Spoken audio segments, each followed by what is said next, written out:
Number 8, तल अबीब university में कुरान वस्ता की यहूदी तारीख के प्रोफेसर A.N. पॉलिका कहते हैं कि मशरकी और यूरोपीय यहूदियों की अक्सरियत खजर और याफियत है।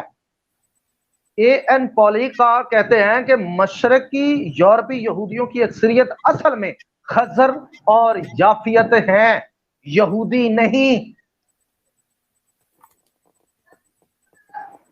और ये किताब, और मीर लतीफ साहब हमें छोटे छोटे किताब से उठाकर, है जी, मीर लतीफ के तोते उड़ जाने हैं। मीर लतीफ साहब हमें छोटे छोटे किताबचे पकड़ाते रहते हैं, उनको खुद नहीं पता होता कि ये यहूदी है अभी, है कि नहीं?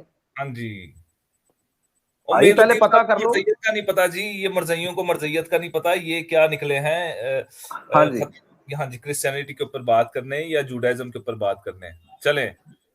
अच्छा जी, नंबर 9, एमिग्रेशन के अदादो शुमार बताते हैं कि दुनिया के 42 ममालिक में रहने वाले दुनिया के तकरीबन 90% नाम नेहाद या खुद साख्ता यहूदी मशरकी और यूरोपीय खजर यहूदियों के महाजर हैं।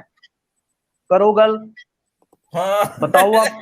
करो ना, आओ थे, तुम समझ ये रहे थे मेरी रिपोर्ट नहीं है, किसी मजहबी अदारे की रिपोर्ट नहीं है, ये वो अदारे हैं जो मुस्तनद माने जाते हैं। ये मेडिकल साइंस है, इमिग्रेशन है, उसके बाद जनाब इंसाइक्लोपीडिया यहूदियों का अपना। नंबर 9, हाँ जी, नंबर 10, 1976 में आर्थर कोस्टलर नामी एक मशहूर यहूदी ने एक किताब शाया की जिसका नाम था the 13th trap, the Khazar empire and the heritage, जिसका तर्जुमा है जी 13वां कबीला खजर सल्तनत और उसका वर्सा। ठीक है जी। उसने लिखा कि दुनिया में दूसरी जंग अजीम के बाद यहूदियों की बड़ी अक्सरियत मशरकी नसाब थी और इस तरह शायद बुनियादी तौर पर खजर की नस्ल थी। करो गल, बताओ आप।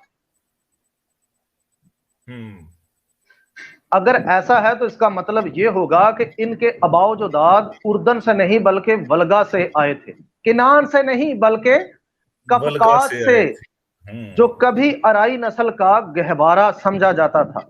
जिनियाती तौर पर इनका तल्लक अब्राहम, इसहाक और यकूब की नस्ल से ज्यादा एशियाई खाना बदों से है, यानी एगवर और मिग्यार कबाइल से है। ठीक है जी भाई, ये देख लें आप, इतने इतने बड़े एविडेंस हैं जो दुनिया से छुपाए गए हैं, दुनिया को पता ही नहीं है। ये एविडेंस बहुत कम लोगों के पास है जो यहूदियों की असलियत जानते हैं, वो कभी भी इनको यहूदी नहीं कह सकते। और ये जो आप इसराइल का झंडा देखते हैं, डेविड स्टार जिसे कहा जाता है, दरअसल ये खजर झंडा है, ये इसराइली झंडा नहीं है, ये बड़ा कदीम झंडा है। इस पर भी मैं अपने चैनल पर, सुफियान बीएम यूट्यूब चैनल पर जो है एक प्रॉपर सीरीज करूंगा और प्रॉपर बताऊंगा कि ये कहां कहां से कैसे कैसे ये सारा कुछ हुआ है। लेकिन मैं मीर लतीफ साहब को कहना चाहता हूं कि आपकी उम्र हो गई है, आप तकरीबन आपका डी एंड होने वाला है, अल्लाह आपको जिंदगी लंबी दे, तो अब आप आराम फरमाएं। ठीक है जी, अब आप आराम फरमाएं, आपके बस की बात नहीं है। बूढ़े आदमी का वो माइंड काम नहीं करता जो एक यंग बंदे का करता है। ठीक है जी, तो आगे बढ़ते हैं जी। नंबर 11 पे हमने आना था।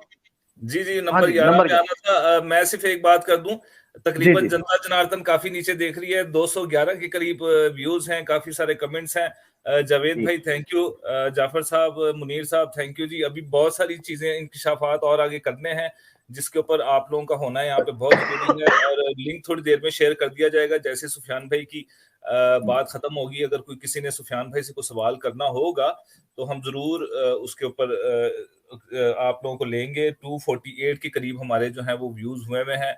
इनको ये नंबर आप